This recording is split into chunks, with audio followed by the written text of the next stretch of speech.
अकेला हूँ तो क्या हुआ, आवाज़ कर देता हूँ वीराना, याद करेगी सामे तन्हाई मेरे जाने के बाद। चंद्रशेखर हमारे बीच नहीं है,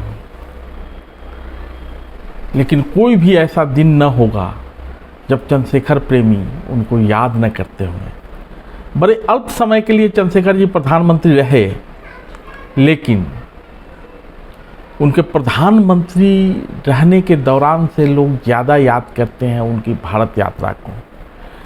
चंद्रशेखर जी ने एक भारत यात्रा की थी। वैसे तो नेता जब यात्रा करता है तो राजनीतिक यात्रा भी होती है।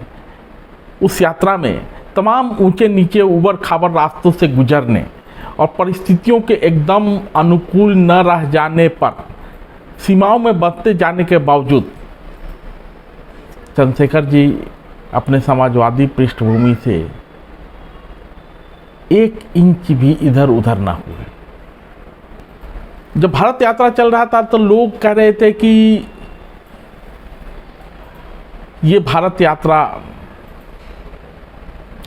खुद को देश के एक बड़े नेता के रूप में, प्रधानमंत्री पद के दावेदार के रूप में स्थापित करने के लिए है।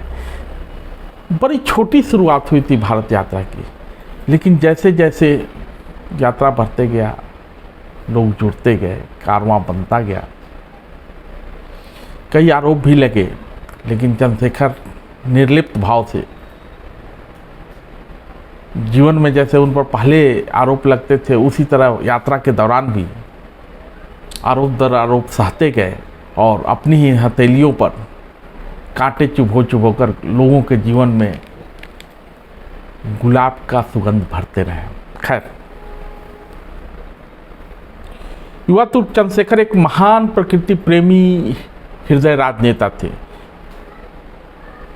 उनके प्रकृति प्रेमी होने के 3 महत्वपूर्ण सबूत हैं। एक हरियाणा के भुवनेश्वर अर्थात भोंडसी में वृक्षारोपण और पक्षियों के साथ उनकी मित्रता का जो दृश्य आया, उसको देखकर यह साबित होता है। दूसरा, बसंतपुर के बलिया में उन्होंने पर्यटन केंद्र बनाया। और सबसे महत्वपूर्ण जो है वो जेपी के जन्मभूमि सिताब दियारा में जयप्रकाश नगर बसाना। जेपी ने चंद्रशेखर को कहा कि ए चंद्रशेखर, हम तक कुछ अपना गांव लगी नहीं कर पैनी, लेकिन तू हमारे गांव के देखिए। चंद्रशेखर ने उस जगह को ऐसा आबाद किया कि आज भी जयप्रकाश नारायण से जुड़े हुए लोग उस जगह पे जाते हैं। और अभी 2-3 दिन पहले ही वहाँ पे एक कार्यक्रम भी हुआ। लेकिन हम यहाँ बात करते हैं चंद्रशेखर के भारत यात्रा की। चंद्रशेखर ने 6 जनवरी 1983 से 25 जून 1983 तक एक भारत यात्रा की थी। इस यात्रा में दक्षिण के कन्याकुमारी से वो चले थे और नई दिल्ली में राजघाट तक जब वो पहुँचे तो ये यात्रा 4260 किलोमीटर की यात्रा थी, पद यात्रा। इस दौरान उन्होंने कई भारत यात्रा केंद्र बनाए। केरल, तमिलनाडु, कर्नाटक, महाराष्ट्र, मध्य प्रदेश, गुजरात, उत्तर प्रदेश, हरियाणा सहित देश के अलग अलग जगहों पर 15 भारत यात्रा केंद्र बनाए गए। हालांकि हम लोग जब भारत यात्रा केंद्र की बात होती है और चंद्रशेखर जी की बात होती है तो हम लोग केवल सिर्फ भोंडसी की ही चर्चा करते हैं, लेकिन ये 15 भारत यात्रा केंद्र चंद्रशेखर ने बनाए थे। खुद चंद्रशेखर जी अपनी यात्रा के विषय में कहते हैं कि रात का समय था, पहाड़ी रास्ता था जो जंगल से होकर गुजर रहा था। एक बूढ़ी महिला अपने झोपड़ी के आगे लालटेन लेकर खड़ी थी। यात्रा चाहे केरल से निकली या तमिलनाडु से या कर्नाटक से या फिर महाराष्ट्र से, कोई गांव, कोई शहर या कस्बा ऐसा नहीं मिला जहां भाषा ने रुकावट डाली हो, क्योंकि चंद्रशेखर जी तो बलिया के रहने वाले थे, भोजपुरी भाषी थे और यात्रा कर रहे थे संपूर्ण देश की, तो स्वाभाविक है कि अलग अलग राज्य में अलग बोली होगी, अलग भाषा होगी। चंद्रशेखर जी कहते हैं कि कहीं पे भाषा ने कोई रुकावट नहीं डाला।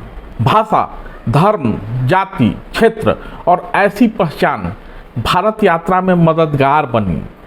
खुद ही चंद्रशेखर जी कहते हैं कि यह यात्रा भारत को जानने की भक्ति से बड़ी साधना थी। भारत को जानने का सीधा सा मतलब उन लोगों को जानना जो वहाँ रहते हैं, जो रोज जीवन की कठिनाइयों, जीवन के खूबसूरती से रूबरू होते हैं, परेशानियों को झेलते हैं, छोटे छोटे खुशियों को सहेजते हैं। भले ही चंद्रशेखर जी पे ये आरोप लगता रहा कि उनकी ये यात्रा राजनीतिक यात्रा थी और खुद चंद्रशेखर ने उसको स्वीकार भी किया, आगे हम उसकी चर्चा करेंगे। लेकिन इस भारत यात्रा के दौरान चंद्रशेखर ने 5 मुद्दे उठाए थे। जल संरक्षण का सवाल, पोषण युक्त आहार, प्राथमिक शिक्षा, दलित आदिवासी समाज का उत्थान और सामाजिक समरसता। खुद ही चंद्रशेखर जी कहते हैं कि मैं तो देश का प्रधानमंत्री हूं नहीं, लेकिन प्रधानमंत्री बनने के बाद इन कार्यक्रमों को अवश्य चलाया जाना चाहिए। और खुद ही अपनी ही बातों को थोड़ा साफ भी करते हैं। स्पष्टता साफ गोई चंद्रशेखर जी के रग रग में थी। कहते हैं कि लेकिन पदयात्रा प्रधानमंत्री बनने का अभियान नहीं हो सकती। आज छोटा मोटा लीडर भी 10-12 किलोमीटर पदयात्रा करे तो 24 घंटे टीवी चला लेगा, मीडिया के पहलेपन पर छप रहेगा। चंद्रशेखर जी ने चुनाव के इर्द गिर्द नहीं, पूर्णतया गांव, गरीब किसान को ध्यान में रख के पदयात्रा की। इस देश ने उसको जो गौरव देना चाहिए नहीं दिया, हम चूक गए।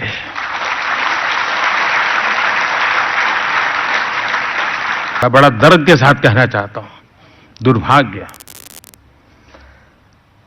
उनके विचारों के सब इनमें विवाद हो सकता है, आज भी किसी को इतराज हो सकता है, वही तो लोकतंत्र की विशेषता है। लेकिन बहुत जानबूझ करके सोची समझी रणनीति के तहत